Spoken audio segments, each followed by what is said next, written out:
Today I'm going to get back to the tank issue.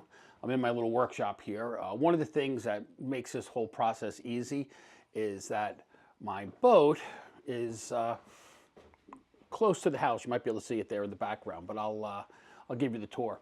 So once I come out of my workshop, I got my little bar, got my little under the house area. This is all because of Hurricane Sandy. We had to lift the house.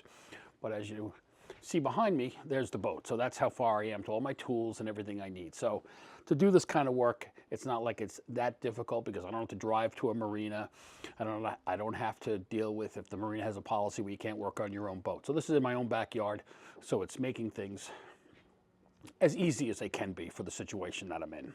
Okay, back in the boat and time to get back underneath, make sure everything is okay and show you what I have done so far. Let's get this open here.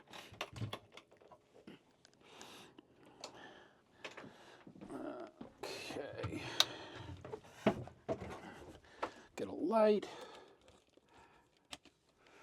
And now let's get back down into the hole. So the tanks that are in question, there's two 100-gallon tanks and they're kind of plumbed together at the bottom there.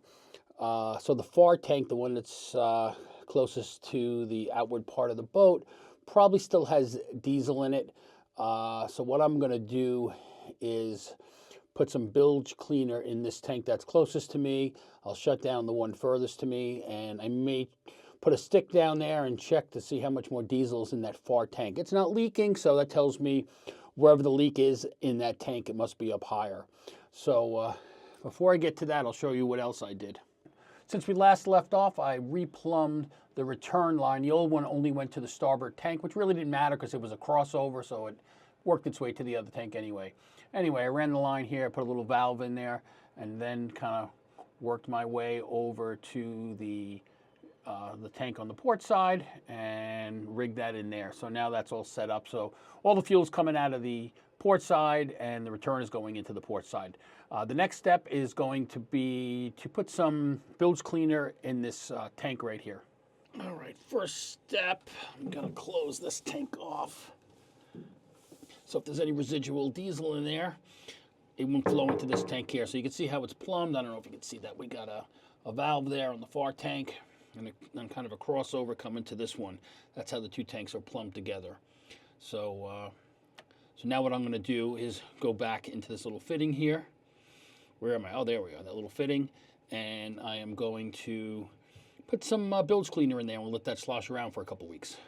All right, here's the plan. We're going to take half this bottle of bilge cleaner, put it in the tank.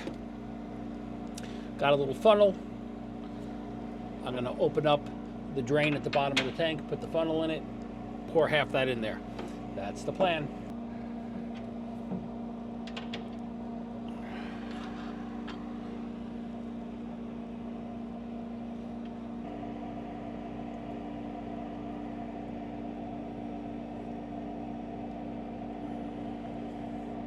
A couple more glugs and we'll have half this baby in there.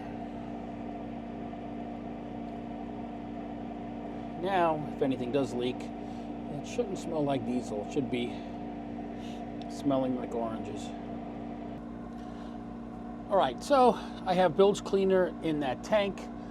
It's going to slosh around in there for a couple of weeks. I might say add some water in there at some point, and I guess whatever residual tiny bit of diesel that's in there will mix with the bilge cleaner, and at least it will eliminate the smell of diesel in the engine room.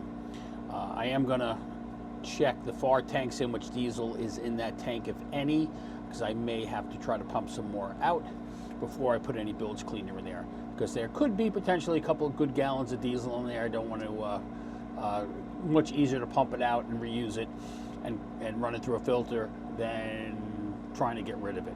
All right, let's check this tank. Let's see if I can get down here with this and get an idea how much more fuel is left in there. There's the bottom of the tank. And I don't see any. That's good. Now it is at an angle, so it may not. Let's give it another try here. Looks like it's pretty damn dry. I can hear the bottom of the tank.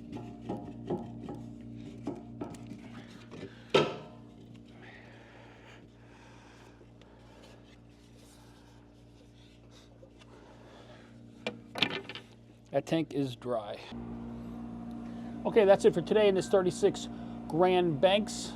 Let me know if I'm doing the right thing, if you got some better suggestions. Was it the right thing to put some bilge cleaner in that tank that I'm going to wind up cutting away anyway? I'd like to know. See you next time, and wish me luck.